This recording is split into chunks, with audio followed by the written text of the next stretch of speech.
21st May 86. மே மாதம் 86ஆம் ஆண்டு மே 21ஆம் தேதி We were going to the city of Mangalore. Mangalore பட்டணத்துக்கு நாங்கள் போய் கொண்டிருந்தோம். We were going only on God's work. தேவனுடைய வேலையாகவே நாங்கள் போய் கொண்டிருந்தோம். Not for a picnic. ஒரு உல்லாச பிரயாணத்துக்காய் அல்ல. The whole of the previous day I was fasting and praying. அதற்கு முந்தின நாள் முழுவதும் உபவாசம் எடுத்து நான் ஜெபம் பண்ணி கொண்டிருந்தேன். Morning 4:30 I got up and prayed. காலை 4:30 மணிக்கு எழுந்து நான் ஜெபித்தேன். And I got into the car. நான் கார்ல ஏறினேன். And I was praying there also, closing my eyes. என்னுடைய கண்களை மூடிக்கொண்டு கார்ல ஜெபம் பண்ணிக்கொண்டே பிரயாணம் பண்ணி கொண்டிருந்தேன். In the twinkling of a second, ஒரு இமை பொழுதிலே the tragedy has happened. பரிதாபம் எங்களை சந்தித்தது. Oh, I cried and cried. நான் அழுதேன், துடிதுடித்து அழுதேன். My daughter was taken to another place. என்னுடைய மகளை இன்னொரு இடத்துக்கு கொண்டு போனார். Every day I would ask them, ஒவ்வொரு நாளும் கேட்பேன், how is Angel?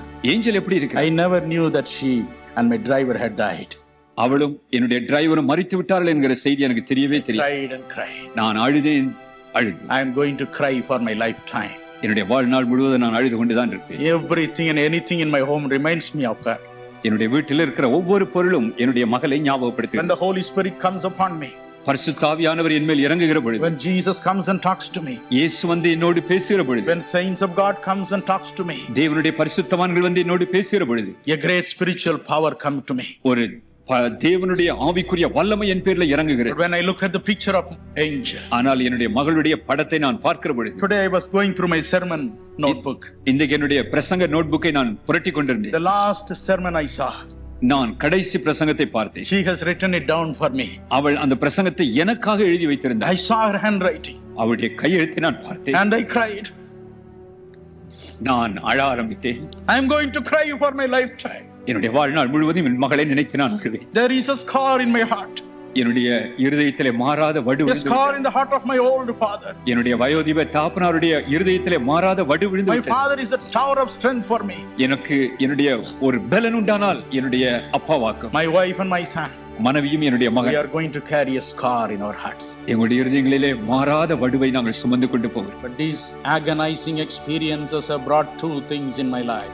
இந்த மனவேதனை தந்ததான அனுபவங்கள் என்னுடைய வாழ்க்கையில 2 காரியங்களை கொண்டு வந்தது.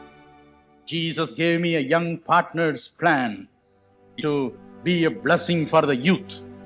வாலிபர்களுக்கு ஆசீர்வாதமாக இருக்கும்படியாக இளம் பங்காளர் திட்டத்தை ஆண்டவர் என் கையிலே தந்தார். As the accident took place, விபத்து நேர்ந்த பொழுது my little daughter fell on me and died. என்னுடைய மகள் என்னுடைய மடியில விழுந்து உயிர் துறந்தார். Her dead body was on me. அவளுடைய மரித்த சடலம் என் மடியில இருந்தது. She loved me more than anybody else at home. வீட்டிலே யாரை காட்டிலும் என்னை தான் அவள் அதிகமாய் நேசித்தாள். And in a split second she went away. ஒரு இமை பொழுதிலே அவள் கடந்து போய் விட்டாள். And in my heart, என்னுடைய உள்ளத்தின் ஆழத்திலே there is a resolution. ஒரு தீர்மானம் எழுந்தது. I have taken a tough stand with the help of the Holy Spirit. பரிசுத்த ஆவியானவருடைய ஒத்தாசையோடு அசைக்க முடியாத ஒரு தீர்மானத்தை நான் எடுத்தேன். I will fight for the life of every young man, every young girl who writes to me for prayer. எனக்காக என்னை நோக்கி ஜெபியுங்கள் ஆட்கள் என்று எழுதுகிறதான ஒவ்வொரு வாலிப பையனுக்காகவும் வாலிப பிள்ளைக்காகவும் நான் ஜெபிப்பேன் என்று உறுதியாய் தீர்மானித்தேன். My prayers for every young partner is pointed and powerful now. இப்பொழுது இளம் பங்காளரை சேர்ந்திருக்கிற ஒவ்வொரு பிள்ளைக்காய் நான் எடுக்கிற ஜெபம் குறிப்பானது, வல்லமை வாய்ந்த ஒன்றாக. God cannot snatch any one of them from my hands. However important it is for him to do so. அவருக்கு எவ்வளவு முக்கியத்துவம் வாய்ந்ததா இருந்தாலும் கூட என்னுடைய கைகளிலிருந்து எந்த பிள்ளையும் அவர் பறிக்க முடியாது. Every day I will tie up his hand.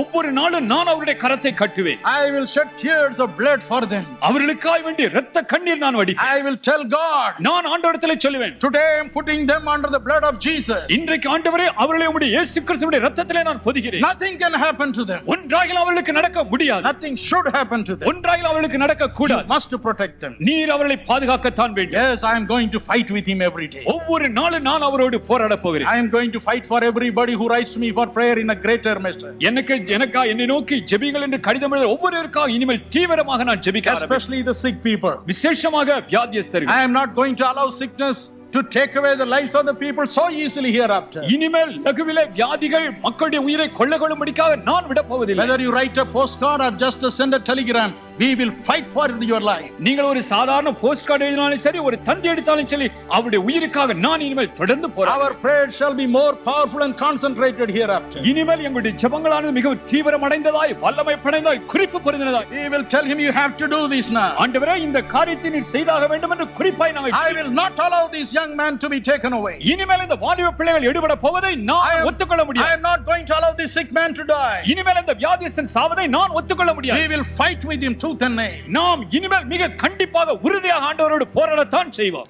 எனக்கு அருமையான சிறு பிள்ளைகளே, வாலிப பிள்ளைகளே, உங்களுக்கு அருமையான எதிர்காலத்தை ஆண்டவர் வைத்திருக்கிறார், தீர்மானம் பண்ணி வைத்திருக்கிறார். ஆனால் ஜெபத்தின் மூலமாக ஆண்டவருடைய தீர்மானத்திற்குள் உங்களை கொண்டு செல்லும்படியாகவே இயேசு அழைக்கிறார். இளம் பங்காளர் திட்டம் ஆண்டவரால் கொடுக்கப்பட்டிருக்கிறது. ஒருவேளை எவ்வளோ படிக்கிறேன், மனதிலே படிப்பு தங்கவில்லையே, சரியாக எக்ஸாம் எழுத முடியவில்லையே, வெற்றி பெற முடியவில்லையே என்று கலங்கக்கூடும். என்னுடைய பெற்றோருக்கு பணம் இல்லை, அதனால் என்னை படிக்க வைக்க முடியவில்லை.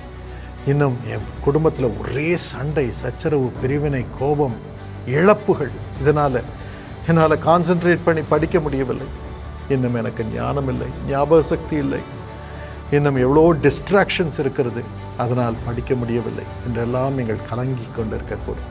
இன்னும் திருமணமாகவில்லை, பிள்ளை பிறக்கவில்லை என்றெல்லாம் இளம் வயதிலே நீங்கள் துக்கப்பட்டு கொண்டிருக்கக்கூடும். இயேசு அழைக்கிறார், இளம் பங்காளர் திட்டத்தில் சேருங்கள், உங்கள் பிள்ளைகளை சேருங்கள். அப்பொழுது ஒவ்வொரு நாளும் உங்கள் பிள்ளைகள் பெயரை சொல்லி ஆண்டவர் முன்பதாக அவர்களுக்காக இயேசு அழைக்கிறார் ஜெபகோபுரத்திலே ஜெபம் ஏறெடுக்கப்படும். ஒவ்வொரு நாளும் நீங்கள் மறந்தாலும் உங்கள் பிள்ளைக்கு ஒவ்வொரு நாளும் ஜெபம் ஏறெடுக்கப்படும். விசேஷமாக 1 நாளாகமம் 4:10 படி ஆண்டவர் அவர்களுக்கு ஞானத்தை தரவும், பாதுகாவலை தரவும், பொல்லாத தீங்கு தொடாதபடி பாதுகாவலை தரவும், எதிர்காலம் செழிக்கவும் அவர்களுக்காக விசேஷமாக ஜெபம் ஏறெடுக்கப்படும். உங்கள் பிள்ளை இயேசுவின் பங்காளராக மாறிவிடுவார். இளம் பிள்ளைகளை, நீங்கள் இயேசுவின் பங்காளராக மாறிவிடுவீர்கள்.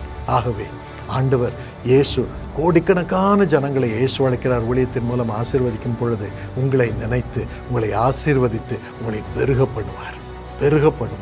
பண்ணுவார். இந்த பாக்கியத்தை பெற்றுக்கொண்ட லட்சக்கணக்கான பிள்ளைகள் சாட்சி கூறுகிறார்கள்.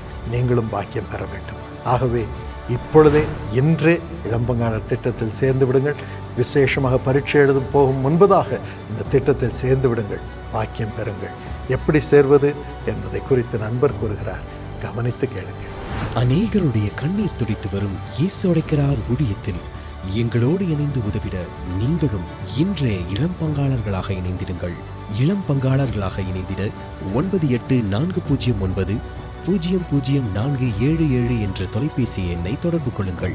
மற்றும் ypp@jesuscalls.org என்ற மின்னஞ்சல் முகவரிக்கும், திரையில் காணும் QR கோடை ஸ்கேன் செய்தும், மேலும் www.jesuscalls.org என்ற எங்கள் இணையதளத்தையும் பயன்படுத்திக் கொள்ளுங்கள். உங்கள் பிள்ளைகளின் வாழ்வில் இயேசுவிடமிருந்து உச்சிதமான ஆசீர்வாதங்களை பெற்றுக்கொள்ள இன்றைய இயேசு அழைக்கிறார் இளம் பங்காளர் திட்டத்தில் இணைந்திடுங்கள்.